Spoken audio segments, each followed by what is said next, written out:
Jamaluddin Ajis SE MAK selaku dosen pengampu mata kuliah akuntansi perpajakan. Perkenalkan, kami dari kelompok 5 yang beranggotakan saya Tubagus Mona Ibrahim, saya Raffi Magfira Suwardi, saya Indira Jaya Patrisa, saya Siti Marsina, saya Neni Surmamun, akan mempresentasikan hasil diskusi kami yang berjudul Akuntansi Pajak Penghasilan Pasal 25. Sesuai dengan sistem perpajakan di Indonesia yang dianut yaitu self-assessment, sistem bahwa kepada wajib pajak diberikan kewenangan sepenuhnya untuk menghitung pajak terutang, memperhitungkan, menyetor, dan melaporkan pajak yang terutang, khusus untuk pembayaran pajak yang dilakukan sendiri oleh wajib pajak selama tahun berjalan. Di atas usahanya disebut self-payment sesuai ketentuan yang berlaku disebut PPh pasal 25. Untuk selanjutnya akan dilanjutkan oleh rekan saya. Oke, kali ini ada definisi dari PPh pasal 25. PPh pasal 25 adalah angsuran pajak penghasilan yang harus dibayar sendiri oleh wajib pajak setiap bulan dalam tahun pajak berjalan. Besarnya angsuran pajak tersebut, PPh pasal 25 digunakan sebagai kredit pajak terhadap pajak yang terutang atas seluruh penghasilan wajib pajak pada akhir tahun pajak yang dilaporkan dalam surat pemberitahuan atau SPT tahunan pajak penghasilan. Besarnya PPh pasal 25 dapat dihitung dengan rumus berikut. PPh terutang menurut SPT tahunan PPh tahun lalu dikurangi dengan PPh yang dipotong dan atau dipungut serta PPh yang dibayar atau terutang di luar negeri yang boleh dikreditkan, yaitu ada pasal 21, pasal 22, pasal 23 dan pasal 24. Selanjutnya dibagi dengan 12 atau banyaknya bulan dalam bagian tahun pajak. Selanjutnya ada subjek PPh pasal 25. Jenis PPh 25 akan terkena dua subjek. Yang pertama, wajib pajak orang pribadi yang memiliki kegiatan usaha seperti pedagang atau penyedia jasa.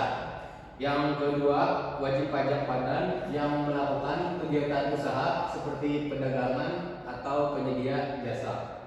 Jenis PPh pasal 25 tidak ada pihak yang memungut atau pemotong. Namun, wajib pajak pribadi dan wajib pajak badan yang melakukan usaha wajib menyetor sendiri kewajiban PPh 25 tanpa diwakilkan. Selanjutnya saya akan membacakan tarif PPh pasal 25 menurut Undang-Undang Nomor 7 Tahun 2021. Yang pertama yaitu penghasilan di bawah 60 juta sampai 60 juta, yaitu dikenakan tarif pajak sebesar 5%. Yang kedua, di atas 60 juta sampai 250 juta dikenakan tarif pajak sebesar 15%. Yang ketiga, di atas 250 juta sampai 500 juta dikenakan tarif pajak sebesar 25%. Yang keempat, di atas 500 juta sampai 5 miliar dikenakan tarif pajak 30%. Yang kelima, penghasilan di atas 5 miliar dikenakan tarif pajak sebesar 35%. Kemudian di sini kami ada studi kasus, yaitu pajak penghasilan berdasarkan SPT tahunan Tuan Brahmana, yaitu WP orang pribadi pada tahun 2011. Nah, pajak penghasilan tahun 2011 Tuan Brahmana itu sebesar 100 juta, kemudian dikurangi dengan PPh pasal 21, yaitu pajak penghasilan yang dipotong pemberi kerja sebesar 20 juta, kemudian dikurangi dengan PPh pasal 22 sebesar 10 juta, dikurangi dengan PPh pasal 23 sebesar 15 juta, dan dikurangi dengan PPh pasal 24 sebesar 7 juta, sehingga hasilnya yaitu sebesar 52 juta. Kemudian pajak penghasilan PT Tuan Brahmana tahun 2011 yaitu 100 juta dikurangi dengan PPh pasal 21, PPh pasal 22, PPh pasal 23 serta PPh pasal 24 sebesar 52 juta, sehingga pajak penghasilan yang dibayarnya oleh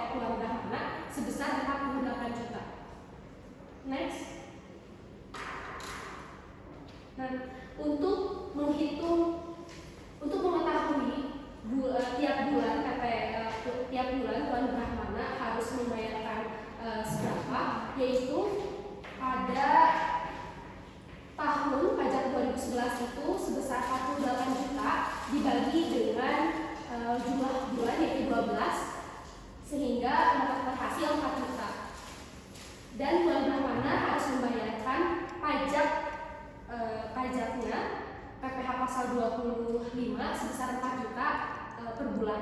Namun ketika Tuan Brahmana itu mendapatkan penghasilan 48 juta dalam setengah bulan atau dalam 6 bulan, maka kita maka kita bagi 48 juta dibagi 6 bulan sehingga hasilnya 8 juta. Baik, next slide. Nah, ini pencatatan jurnalnya PPh pasal 25, yaitu PPh pasal 25 pada kas dan bank sebesar 4 juta. Nah, next. Untuk selanjutnya yaitu saat diperhitungkan PPh terutang, maka jurnalnya ialah PPh terutang pada PPh pasal 25 sebesar 48 juta. Berikutnya, batas waktu PPh pasal 25. Pasal 3 Peraturan Menteri Keuangan Nomor 184 PMK 03 Tahun 2007 menyatakan bahwa pembayaran pajak harus dilakukan paling lambat tanggal 15 bulan berikutnya setelah masa pajak berakhir. Jika jatuh tempo pembayaran jatuh pada hari libur, pembayaran dapat dilakukan pada hari berikutnya. Contohnya, untuk bulan Februari 2014, angsuran PPh 25 harus dibayar paling lambat tanggal 15 Maret 2014 sesuai dengan Peraturan Direktur Jenderal Pasal Nomor 22 PJ 2008. Pembayaran dilakukan dengan membawa surat setoran pajak atau SSP atau dokumen sejenisnya. Dalam melakukan setoran pajak dilakukan pembuatan ID billing terlebih dahulu. Untuk kesimpulan, jenis PPh pasal 25 akan terkena 2 subjek.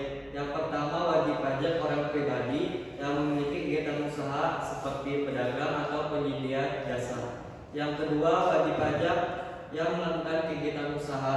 Dalam melakukan setoran pajak diperlukan pembuatan ID billing terlebih dahulu. Untuk selanjutnya ada sumber dari hasil referensi kelompok kami. Sekian dari hasil diskusi kelompok kami. Kurang lebihnya mohon maaf. Terima kasih yang telah menonton dari video kami. Wassalamualaikum.